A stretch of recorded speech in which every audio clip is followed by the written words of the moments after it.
Tell me that this is not like your absolute favorite sweater on me. Yep, mine too. You know why? Because it has a pretty messaging on it. Hey guys, what's going on? It's Meshi with Path to Wellness with Meshi. Thank you so much for joining me for another video. I'm so glad that you are here. In today's video, we're going to be talking about the top 3 books that I think that will help you when it comes to anxiety management and if you're an empath. I've been really wanting to chat about this because I wanted to provide you guys with tangible tools that can actually make a big difference in managing your anxiety, especially if you find that you are a giver, you're a healer, you're constantly helping others, and you feel quite depleted and frustrated. So if you are interested in some of the book recommendations that I have for you, then just stay tuned. And before we get started, I just wanted to take a moment to welcome you and just thank you so much for taking the time to connecting with me here. If this is the first time that we are meeting, I'm so glad that you are here. Thank you so much. And consider subscribing, because usually we chat about 2 to 3 times a week on this channel. We talk about mental health, we talk about spiritual practices, and overall giving you the tools to make you feel more empowered when it comes to managing your health in a more conscious and holistic way. So if that sounds good, you're absolutely going to love it in this community. Okay, without further ado, why don't we just get started? So first of all, like, the idea for me came from, where did the idea come from? Honestly, I've just been really going through a season in my life where there has been a lot of changes, and it really reminded me of what it's like to have your buttons pushed and your anxiety and your overwhelm triggered in a really visceral way.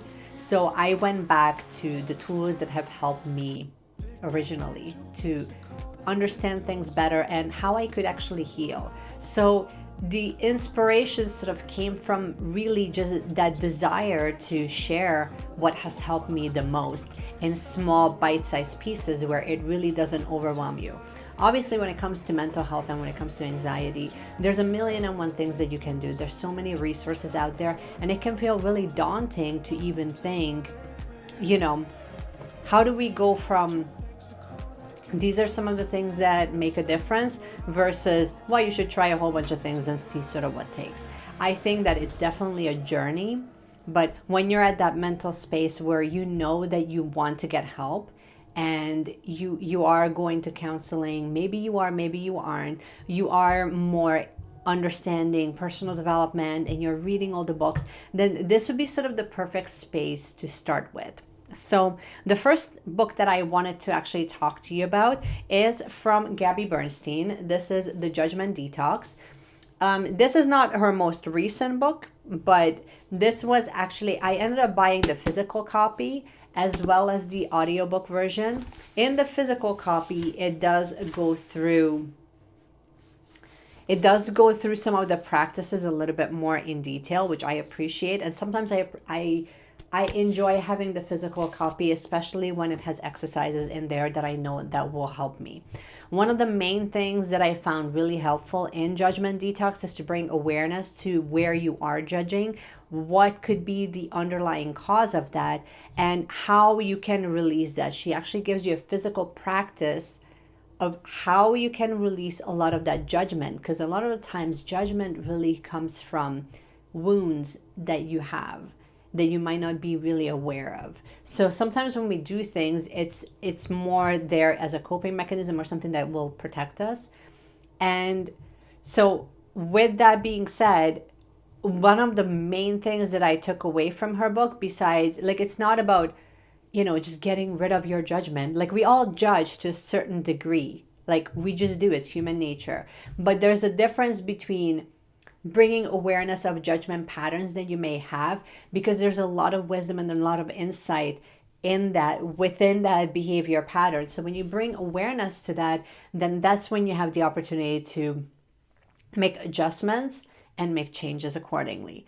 And and it's not about judging yourself for being judgmental and then you start that whole loop all over again. That was sort of not really the point. But you don't know how much judgment you actually have until you bring attention and awareness to it. And when you understand what that behavior pattern is really costing you, it becomes a lot easier for you to be more open and receptive to create some positive changes in your lifestyle.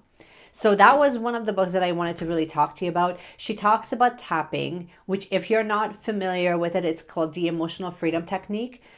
We go through different meridian points in the body that it's basically you're hitting some of the nerve endings where it sends the messages back to the brain to relax and to release. And as you're saying certain phrases, then that you're basically tapping it into your subconscious mind. It sounds dumb, but if you've never tried tapping, I highly recommend it because it's extremely effective. I think one of the first times that I tried tapping was actually through Brendan Burchard. He had, I went to his live event last May. I think it was last May. So it was in 2018. And it was a really nice conference. It was like a 4-day event, and it was all about empowerment and how you can really make positive changes. And one of the things that we did was we set an intention and we sort of selected a word that represents us. And we actually selected 3 words that represent us, and then you tap it in. And while you're doing it, you can actually feel its effectiveness. So I highly recommend that you at least give it a try. Give it a try a few times just so that it works, it can actually take effect. For some of you, it will work a lot faster than others. But nevertheless, if you are familiar with tapping, then you already know that it's an effective technique. And they have been showing it in clinical studies as well, which is really encouraging. So this was one of the main things that I really enjoyed this book. If you've never picked it up, I highly recommend it, because if you struggle with just negative mindset, negative thought patterns, then this will be an absolute game changer for you. Moving on to number 2. I don't have the physical copy here because it was actually an audiobook, so I'll just pop it here on the screen. But it's a book from Dr. Christian Northrup, and it was called Dodging Energy Vampires. So it's exactly what that sounds like, literally. But I think sometimes there are terms that we use within the spiritual and the mindful community that some of us might not actually be familiar with or really fully comprehend and understand of what that means. And then we just kind of go along with it. So empath happens to be one of those words. If you're not familiar with what an empath is, empaths speak to its personality trait that speaks to how you are with yourself and with other people.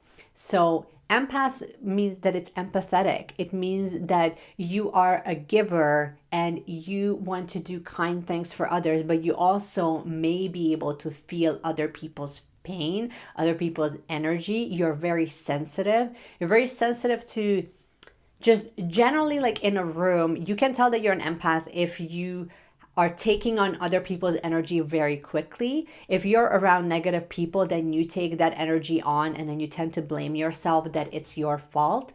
Or if you are in a positive environment, then people might tend to gravitate towards you because you have a healing energy around you. And that also, unfortunately, tends to attract people that they become the energy vampires, where they suck that life force out of you. They might be looking at you as a source of inspiration, new ideas, anything new and exciting. They look to you as a way of sort of solve those primary problems that they have. They might come to you with all of their problems, expecting you to solve them. They might also be in a victim mindset, where they really make you feel like if you don't help them, nobody else will, and they're just down on their lucks. So those are all forms of sucking energy out of you. And then at the end, you're sort of left looking back and thinking, okay, what just happened?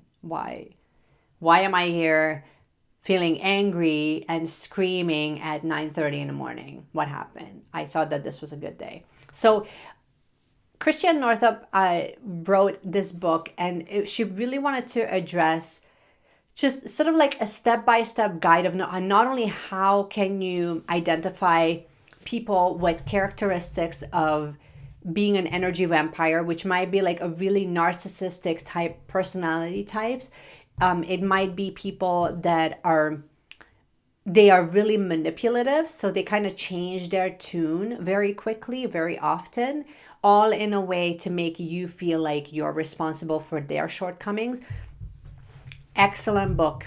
Excellent book, because it really, to me, that was one of those books that just really empowered me to not only set proper boundaries with friends and family, but tune in to energetically how people are affecting me. Because most of us know that, oh, like if you have a good conversation with someone, you will probably feel good. If you have a negative conversation with someone, then you will probably feel bad.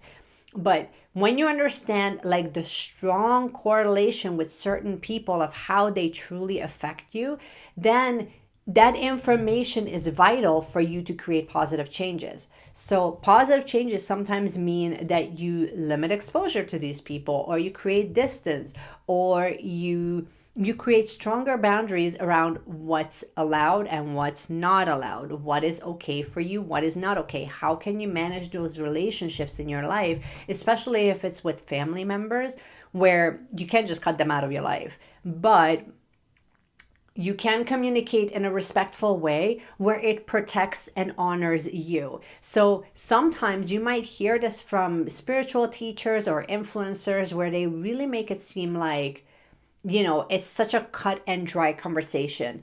If you are working with people and if you take on other people's energy, it can be such a fine-tuned dance of how can you respect others while in the meanwhile you're also respecting yourself. It's such a fine-tuned balance between these two, because you want to help others but not at the cost of hurting yourself.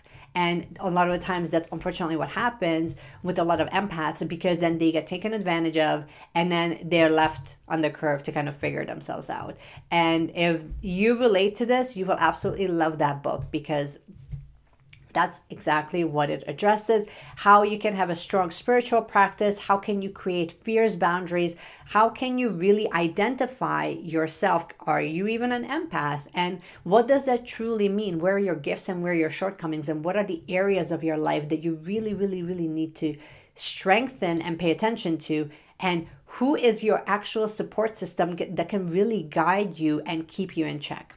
So I would highly, highly recommend it. I've got a lot out of that book because we're touching on science and spirituality. So anytime I find books like that, to me, it's always, it's such a happy marrying of information, because then we're not only pleasing the left brain of like the science-based brain versus the intuitive side of my brain. So highly recommended. And another book that I wanted to mention, it also happens to be from Christiane Northrup, that's Making Life Easy. Really similar, but they're totally different books.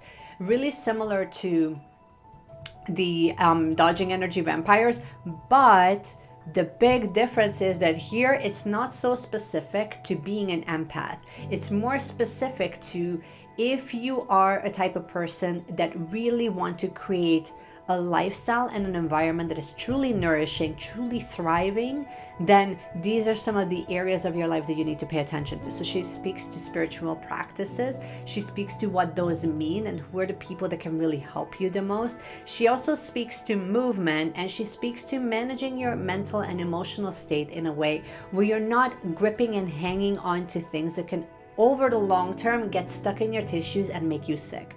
So it's more like a handbook or like a guidebook that will kind of guide you through what are some of the areas of your life that you not only need to bring attention to for you to thrive, but where can you bring those balances back in each category of your life.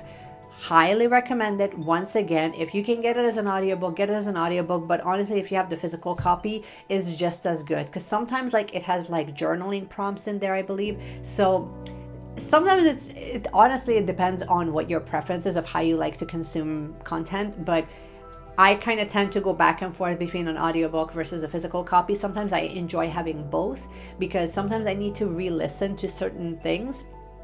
Like with the Gabby Bernstein book, almost all of Gabby's books that I own, I have it in both copies, in both in audiobook and in physical form. So, but they're both very helpful for just understanding and re-understanding and like just retaking in that information so that it lands a little bit differently. So this is all I wanted to share with you guys. Let me know in the comments if you have read any of the books that I recommended and how has it helped you if you have read them. I would love to hear from you guys. And in the meanwhile, if you are brand new here and you enjoy this video, you already know what to do. You can give me a thumbs up, you can subscribe to the channel, and you can hit the notification bell so that you don't miss another video when we release it. And in the meanwhile, keep reading, you guys. Keep managing your mental health. So you're so worth it. You're just so much more powerful than you think. And I will see you guys again in my next video. Bye.